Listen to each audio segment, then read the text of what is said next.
आज हम पढ़ेंगे व्याकरण। व्याकरण का पाठ 3, भाषा, व्याकरण और लिपि। बच्चों, ये भाषा क्या है? भाषा, जब हम किसी को अपनी बात बोलते हैं या किसी की बात सुनते हैं, तो जो हम मुंह से बोलते हैं और फिर उसकी बातों को हम समझते हैं, ये सब भाषा होती है। अर्थात मन की बात या भाव को प्रकट करने का जो साधन है वह भाषा है। भाषा के 2 रूप होते हैं, मौखिक भाषा और लिखित भाषा। बच्चों, मौखिक भाषा क्या है? मौखिक भाषा जो हम मुख से बोलते हैं। बच्चों, अभी मैं आपको मुंह से बोल के समझा रही हूँ, तो ये मैं क्या मौखिक भाषा का उपयोग कर रही हूँ, मौखिक भाषा को इस्तेमाल कर रही हूँ और आप उस बात को सुनकर ग्रहण कर रहे हो। और जब मैंने ये लिखा हुआ लिख के आपको प्रकट किया है, तो ये लिखित भाषा होती है। भाषा के 2 रूप होते हैं, भाषा का एक लिखित रूप, दूसरा मौखिक रूप। लिखित रूप जब हम लिखते हैं और दूसरा उस बात को ग्रहण करता है तो वो लिखित रूप है, और मौखिक रूप जब मैं अभी बोल रही हूँ और आप उसको सुनकर ग्रहण कर रहे हो तो वो मौखिक रूप है। ठीक है बच्चों, भारत में अनेक भाषाएं बोली जाती है क्योंकि यहाँ अनेक राज्य हैं, तो हर राज्य की अपनी अपनी भाषा है। परंतु इन सबसे ऊपर उठ के हिंदी हमारी राष्ट्रीय भाषा है। भारत की राष्ट्रीय भाषा हिंदी है। ठीक है, तो ये आप याद रखेंगे कि भारत की राष्ट्रीय भाषा हिंदी है। पढ़ते हैं व्याकरण। व्याकरण क्या है? व्याकरण वह है जिसके द्वारा हम भाषा के शुद्ध व अशुद्ध रूप का ज्ञान कर पाते हैं। जैसे बच्चों मैंने लिखा है, यह पुस्तक मेरी है। अब इस वाक्य में क्या अशुद्धि है? यह अशुद्ध वाक्य है।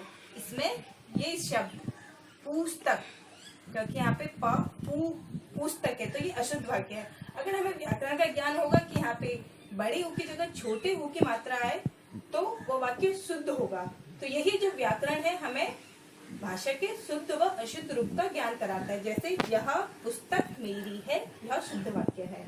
इसका दूसरा उदाहरण, मेरे को गेंद चाहिए। अब बच्चों यहाँ पे जो ये मेरे को है, यह भाषा का अशुद्ध रूप है। मेरे को की जगह मुझे गेंद चाहिए, यह भाषा का शुद्ध रूप है। अर्थात व्याकरण द्वारा हम भाषा के शुद्ध पढ़ा। व्याकरण वह शास्त्र है जो हमें भाषा के शुद्ध रूप का ज्ञान कराता है। ठीक है, अब व्याकरण के भी 3 भाग हैं, वर्ण विचार, शब्द विचार और वाक्य विचार। वर्ण विचार के इस भाग में क्या होता है? वर्णों का उच्चारण, वर्णों के भेद आदि का अध्ययन किया जाता है, तो उसे वर्ण विचार कहते हैं। शब्द विचार में क्या है? शब्द के भेद, शब्द की रूप, उत्पत्ति आदि पर विचार किया जाता है, उसे शब्द विचार कहते हैं। और वाक्य विचार, इसमें वाक्य की रचना, वाक्य के भेद आदि का अध्ययन किया जाता है। अर्थात अगर किसी वाक्य के किसी वर्ण में अशुद्धि हो तो वो वर्ण विचार के अंतर्गत आता है, किसी वाक्य के शब्द में अशुद्धि हो तो वो शब्द विचार के अंतर्गत आता है, और जब किसी वाक्य में अशुद्धि हो तो वाक्य विचार के अंतर्गत आता है। तो ये व्याकरण के भाग हैं। हम पढ़ेंगे लिपि। लिपि क्या होती है?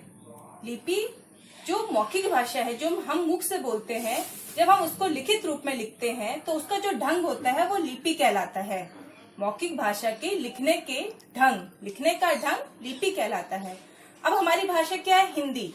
हर भाषा की अपनी अपनी लिपि होती है। जैसे हिंदी भाषा की लिपि क्या है? देवनागरी।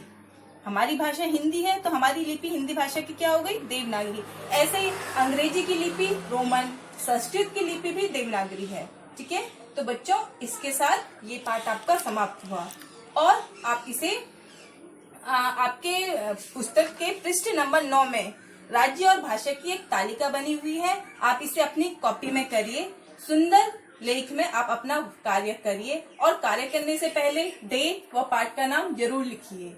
आशा करती हूँ कि आप सब अपना कार्य बहुत अच्छे ढंग से, बहुत सुंदर तरीके से करेंगे।